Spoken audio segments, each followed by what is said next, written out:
អ្នកគួរតែធ្វើផ្ទះឲ្យល្អហើយមិនរត់ទៅណាទេដឹងខ្ញុំនឹងត្រឡប់មកវិញនៅពេលថ្ងៃត្រង់ដើម្បីនាំយកអ្វីដែលឆ្ងាញ់ដល់អ្នកអ៊ំ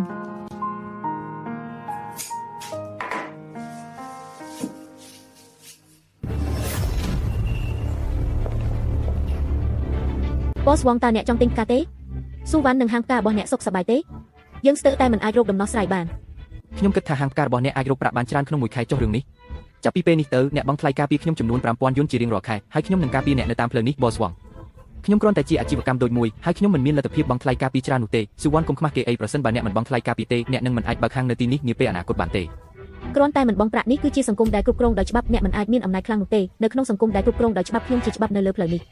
ប្រាប់អ្នកថាបើអ្នកមិនបង់ប្រាក់ថ្ងៃនេះខ្ញុំនឹងបំផ្លាញហាងផ្ការបស់អ្នកអូ